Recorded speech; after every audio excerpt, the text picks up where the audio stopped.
Did you know that nearly 80% of Americans are living paycheck to paycheck? And still, many of us keep falling for the same money management myths that prevent us from breaking free. Imagine working hard, saving money, but still watching your financial health stagnate. Sound familiar? Well, today, we're debunking the most common money management myths and giving you the truth you need to build a financially healthier future. Stick around, because we're diving deep.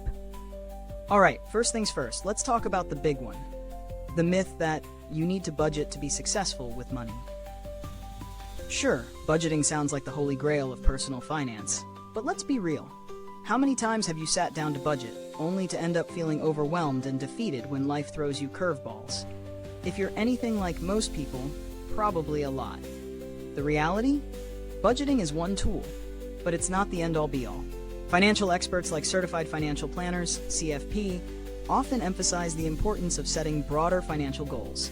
Things like saving for retirement, creating an emergency fund, or tackling high-interest debt. Budgeting is important, yes, but it's not the only strategy for long-term financial health. It's all about finding the right balance. And then there's the myth that all debt is bad. I hear this one all the time. Debt? Avoid it at all costs.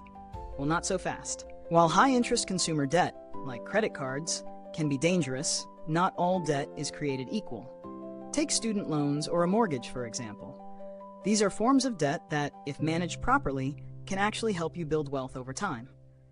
A good rule of thumb from certified public accountants, CPAs, is to understand the difference between bad debt and good debt.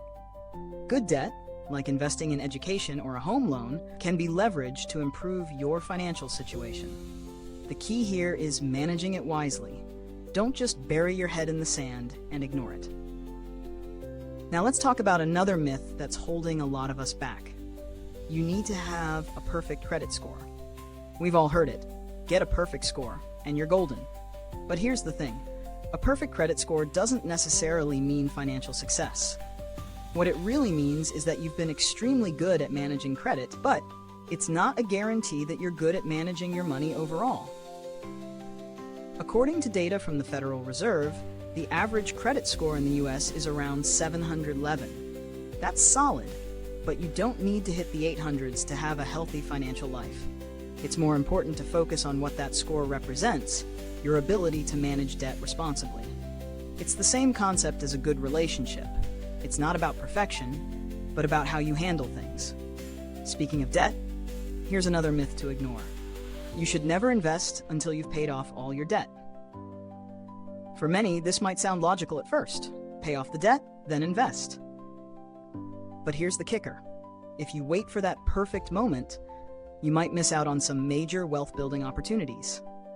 A lot of investment strategies are designed to beat inflation over time. So if you wait until you're debt-free to start investing, you could actually be losing money in the long run.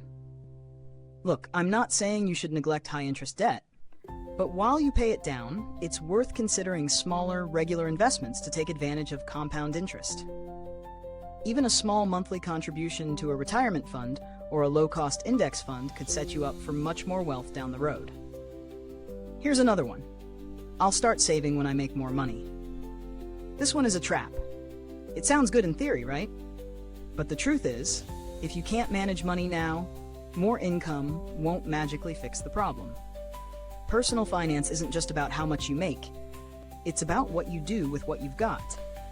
By building good habits now, like saving a little bit every month, you'll develop the skills to manage your finances when your income increases. A client of mine, let's call her Amelia, used this strategy. She started saving $100 a month, even though she wasn't making a ton.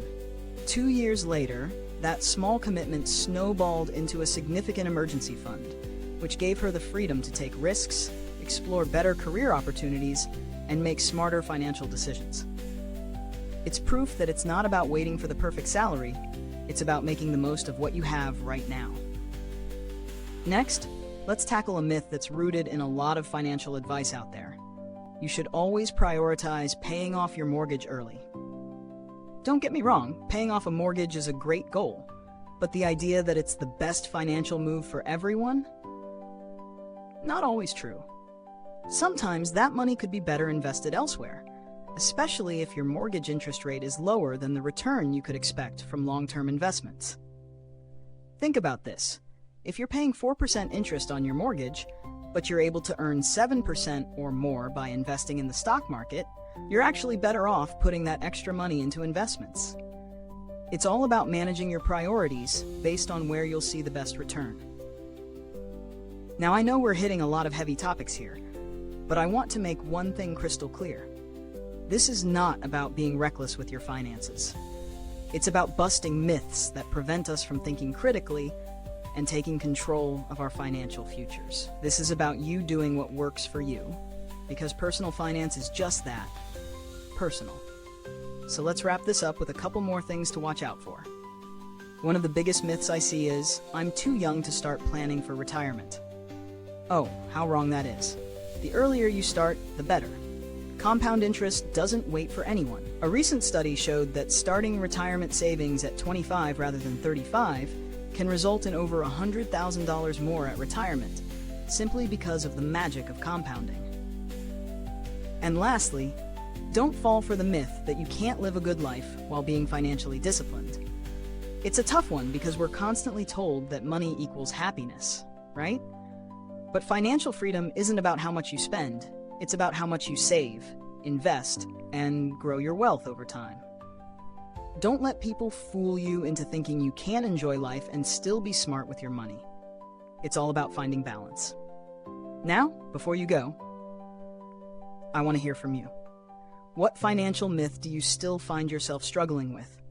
Drop it in the comments below and let's talk about how to break that myth once and for all.